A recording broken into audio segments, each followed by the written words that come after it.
नमस्कार बुलढाणेकर. आपल्या संपूर्ण कुटुंबासह तसेच मित्रपरिवारासोबत विविध पदार्थांचा आस्वाद घेण्यासाठी veg non veg family restaurant hotel Sunrise. Birthday party, kitty party, outdoor party, get together, corporate party असो की लग्न सोहळा, Italian, Mexican, continental, Thai, Punjabi आणि इंडियन डिशेसचा अप्रतिम स्वाद. फॅमिलीसाठी स्वतंत्र व्यवस्था. हॉटेल सनराइज, जयस्तंभ चौक, जिल्हा परिषद गेट जवळ, चिखली रोड, बुलढाणा.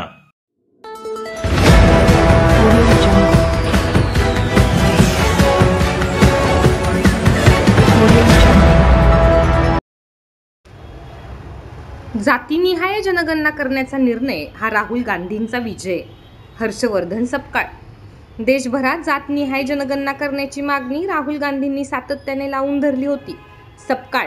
केंद्र सरकारने जातनिहाय जनगणना करण्याचा घेतलेला निर्णय हा राहुल गांधी आणि विरोधकांच्या मागणीला आलेले यश असून यामुळे मागासवर्गीय घटकांची नेमकी लोकसंख्या आणि त्यांची स्थिती समोर येणार असल्याने त्यांचा सर्वांगीण विकास करणे शक्य होईल, असे काँग्रेसचे प्रदेशाध्यक्ष हर्षवर्धन सपकाळ यांनी म्हटले आहे.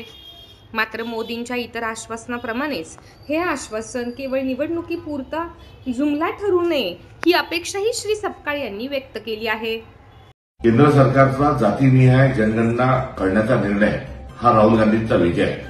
विशिष्ट समाजाची होत असणारी उपेक्षा दूर करण्याच्या अनुषंगानं आणि प्रत्येक समूहाला जातीला त्यांचा सामाजिक न्याय मिळाला पाहिजे या अनुषंगानं जातीनिहाय जनगणना म्हणजे हा एक्सरे आहे, ती भूमिका राहुल गांधींची होती आणि त्या अनुषंगानं आज हा निर्णय झाला. उलटपक्षी भाजप ही जातीनिहाय जनगणनेच्या विरोधात होती. मात्र उशिरा का होईना मात्र हा निर्णय त्यांनी घेतला.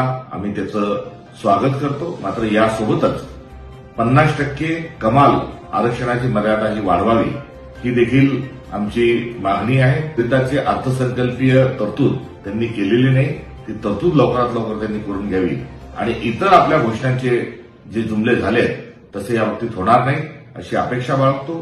कारण दरवर्षी 2 कोटी बेरोजगारांना नोकऱ्या दिल्या जातील आपण सांगितलं होतं, त्याचं वाटोळं झालेलं आहे. शेतकऱ्यांना 1.5 भाव देऊ असं आपण सांगितलं होतं, मात्र त्याची अंमलबजावणी झाली नाही.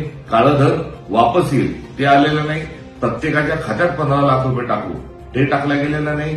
पेट्रोल 40 रुपये आणि डिझेल 35 रुपये मिळेल असंही सांगितलं गेलं, तेही झालं नाही. त्यामुळे त्यांनी एकंदरीत केलेल्या ज्या घोषणा होत्या याची अंमलबजावणी आतापर्यंत झाली नाही. या बाबतीत मात्र तसे होऊ नये ही आम्ही आशा बाळगतो.